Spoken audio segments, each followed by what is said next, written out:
What's up, my meatballs? It's Aaronitmar. Welcome back to some more Let's Play The Legend of Zelda Ocarina of Time. Last time, we did the bottom of the well, and we got the awesome Lens of Truth, which we can't even use here for some reason. But in this episode, we are going to be starting up the second to last temple to unlock the second to last stage. To awaken the second to last stage, I should say. So, if you are still a child, you need to be an adult for this, so go ahead and pull the Master Sword out of its pedestal, out of the pedestal of time, and we will be turned into an adult.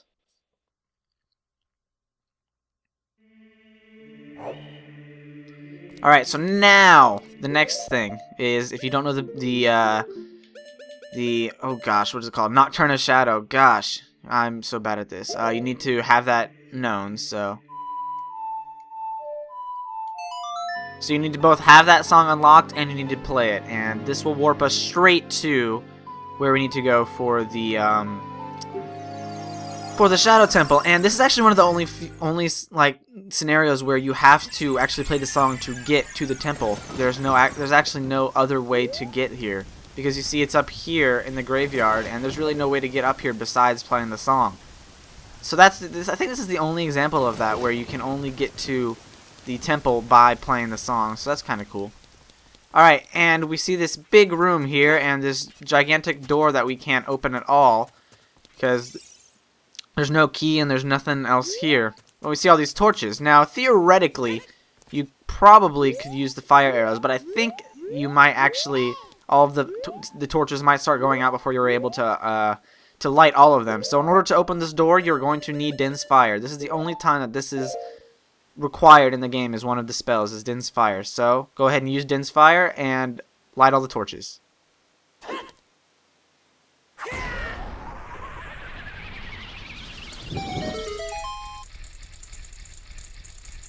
And that opens the door, and Navi, shut up. And so now we can enter in the Shadow Temple. Alright, this temple can be very confusing, mostly because it sort of plays on the same rules that the bottom of the well did, so we're going to need the Lens of Truth constantly. So you can see that alright, so here we go. The shadow will yield only to the one with the Eye of Truth, handed down in Kakariko Village. So that's, first of all, like a key that you need to use the Lens of Truth in this dungeon. The second thing is make this statue. That's the first thing we want to do. Make my beak face the skull of truth. The alternative is descent into the deep darkness. Alright, so we're gonna come back and do this, I'm pretty sure. Hell, why don't we do it right now? What does it matter? Alright, so the skull of truth is the only one that will show up even when we use the Lens of Truth. So as you can see, these are fake skulls, these are fake skulls. That's the real skull, and that's the fake skull. So we want to make the beak, which is facing with these spikes, we want to turn it 2 segments. You don't need to worry about really holding down the control stick in any way. Just move it once and Link will move the entire statue over to the next segment, basically to the next torch. And that opens that door, but we can't access that yet, so we need to use the Lens of Truth and find that this room right here is actually, or this like painting thing is actually a room. Alright. And that one's fake as well. One who gains the Eye of Truth is yeah. They're just trying to pound in your head the Eye of Truth thing. Alright. Shut up. I'm trying to find the right way.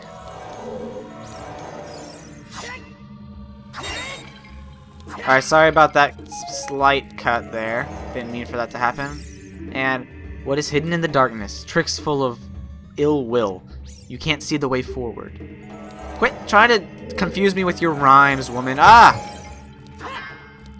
Okay, so we need to maneuver our way through this this dungeon. I don't freaking care. Alright, that one, let's see. Which one? Okay, over there in the corner. I feel like there's one over here too. Nope. Alright. Okay, I get the point. You'll get stopped if you face any of these eye ones that are real. Like the ones that have the blue eyes. But if they're not real, you just walk through them. So, just don't worry about that. And, what do you know? We have a very, very, very familiar fight. The difference is now there are 6 arms instead of 4, so it's very easy to get yourself a lot easier to get yourself stuck, and stuck for a lot longer time. Actually, let's go ahead and use the big Goron sword and make quick work of this, because that's something that we need to do. And I guess you can destroy the hands with the big Goron sword because it deals enough damage.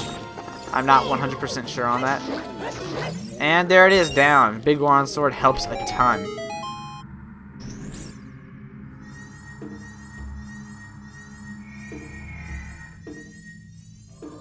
And we go ahead and pick up this item here, whatever's in here. Let's see what it is. I'm so excited. So excited to see what it is.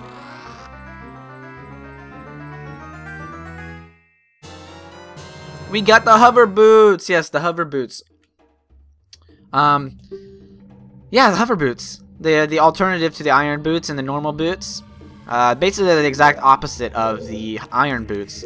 Instead of making you have a lot more weight, they make it so somehow you have less weight. So as you can see, you start sliding when you walk. You slide when you walk, you have less traction. But, as the name sort of, you know, gives key to, or gives a hint towards, you will be able to hover for a few moments when you are on an edge. So when we get to an edge, we will demonstrate that. And that's actually how we get across to where the door we unlocked earlier. Is we had to use the hover boots. That's why the hover boots are so they're so important. That's why you can't like move on without them. That's why the first door requires you to get them. So basically what you do is you just run over here, and instead of jumping, you'll sort of just run on air for a minute. It doesn't last very long, so don't rely on these too heavily. Only if you get sort of a last, you know, just a quick second of thought, you're able to save yourself from falling. But see how you have very little traction? It's likely that you'll fall anyways. It's really just meant for specific platforms that they designed you to use the hover boots for. Alright, and that's real. There's one of these that requires a bomb. I'm pretty sure that one requires a bomb. And that one's fake. Okay. So let's go down this one first. I feel like, oh, I need a key. Never mind. Alright, and I'm going to take these boots off till we actually need them because, oh my goodness, I can't walk around like this. I don't know how some people play the game, the rest of the game this way. Alright, what's in here? Alright, we got locked in. Oh, Gibdo. Gibdo, beat him, beat him, beat him, beat him, beat him. Ha, you're dead, but I'm still frozen. Freaking Link. Stop being so weak. Oh. I was wondering why that Gibdo was getting two like shouts, but there's a second one in here. Alright. One jump attack with the big Goron sword will knock out the Gibdos, and I believe we're going to get one of the I believe we're getting the map here. So let's go ahead and open this up, and I wonder what we're gonna get. What we're gonna get? You think we're gonna get something? I don't know what we're gonna get. What does it do? Something. It's the compass. Oh, so that's not helpful at all. Now I just see the arrow, the direction from which I'm facing. Alright. Get out of here. Still no key, and so let's go in here.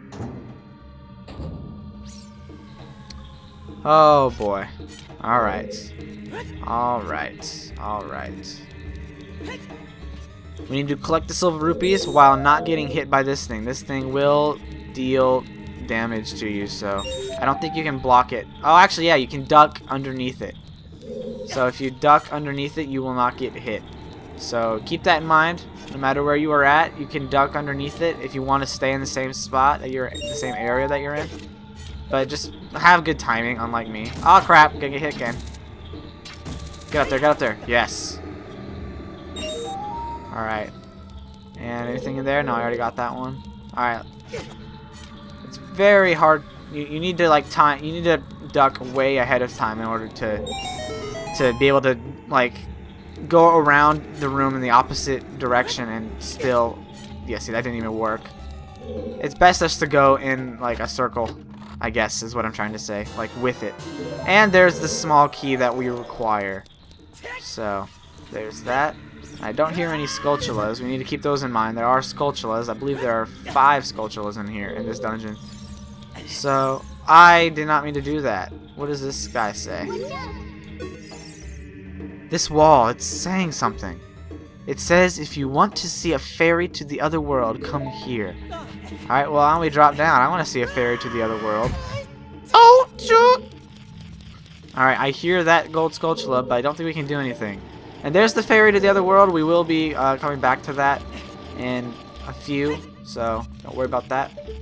But that gold sculpture we can't get right now, so we'll just have to deal with it. And I can't believe I did this. I think I can shoot up here, and please tell me I can't, otherwise I'm wasting more time. Crap, I'm wasting even more time! Lord, help us all. Alright, come on, Link, you can go faster than that. You're the hero of time. You should be able to do things super quickly. Alright. Oh man, that scared me. Okay. Where did we enter? We entered in from that door. Oh crap! So yeah, you don't lose much, you don't take much damage from it, but it's just the fact that, you know, it's just really annoying. Alright. So now there's the we have the key to open this door, so we can actually head through here and continue on. Hold on, let me make sure I didn't forget anything. No, there are no treasure chests that... Wow, there's a lot of treasure chests there, but there are no treasure chests that in rooms that I've been to so far, so... Let's hope that continues! Luckily the long shot can kill you. Kill you no matter what. Yeah, be careful of these gold sculptures. They'll pop out from everywhere. You can kind of see their shadow, but you tend to forget a lot. At least I tend to forget a lot. And let's go ahead and put on the hover boots. I won't be doing for the hover boots what I did for the iron boots, because with the iron boots, you had to put them on and off, take them on and off way more than you have to with the hover boots. You can pretty much go through this whole dungeon with the hover boots on. And there's only a few scenarios where you actually use the hover boots, so... Watch for the shadows of monsters that hang from the ceiling. That's warning us of wall masters. Wall masters will fall down on us and hurt us. Also, watch out for these fire bubbles that are about to come after us. It's supposed to be somewhere here. There he is. And we need to defeat this Stalfos, I believe. Yeah, I know my Legend of Zelda monsters. He's very hard to beat, though. It's easier. It might be easier just to fight him like this and push him off. Oh, there we go. Cool. All right. So we can go left or right. I believe let's go left from the direction we came from. Is left, anyways. And we've got this door here. I knew those platforms were there, by the way, because of the Lens of Truth. If you're a little more uneasy about it than I am, then don't worry about it. But listen. There's an invisible freaking scythe around us. So what we need to do is traverse around the edges. You can't actually get hit anywhere outside this circle here. Maybe right out on the outer edge. Nope, not even there. So take advantage of that. You can hang out on the edges and not get hit. You just have to be careful when you're going across the room. Alright, you're down. We need to defeat all the enemies in this room. So there's one behind me too. There. And we need to kill this guy. And one swipe from the big Goron sword. Wow. And there's a key all the way on the other side of this room. So I'm gonna go ahead and snipe him, because sniping is what I do best. Except not really. I'm awful. I'm actually not too bad with a gun. I haven't done much shooting. I've done like BB stuff. So I guess I'm pretty good with that. But when it comes to when it comes to like marksmanship, I don't have much experience. But from the little experience I do have, I'm not awful. You know, I'm not perfect, but I'm not awful. All right, there's that. And go ahead, pick this up. Come on, freaking! This is what I hate about the freaking upper boots. All right, there's a blue rupee. And if we use our Lens of Truth, there's a treasure chest right there. Or you use your compass, and you're able to, you know, pretty much tell that there's one there. There's something there. Alright, and that's all that's in this room, was just for a gold sculpture. But that's what we wanted, is a gold sculpture anyway, so let's continue. Continue on. Actually, let's continue. I was going to pretend to cut the video, but whatever. We can do a little bit more. Why not? Alright, I'm getting really tired of you, buddy. Yeah, teabag, teabag, teabag, teabag. Yeah, you can't get me. I'm the teabag man. What did I just say? I'm the teabag man. Wow. Wow. Alright, so now we have pretty much another two directions. We can either go that way, but that way takes a lot more time, so a lot more longer is what I'm about to say. So let's go this way. And we're going to have to get on this quick. Oh, that was close. Okay. And go like that, and we are in the... No, we need the key. We need the key. Alright, so since I fell, I'm going to say goodbye. So thank you all for watching this episode of Let's Play Legend of Zelda Ocarina of Time, where I screwed up a bunch. It's okay. It's all for fun and goodness. So in the next part, we will be doing the rest of the Shadow Temple as far as we can. So thanks for watching, and I will see you next time. Have a fantastic day, and I love you.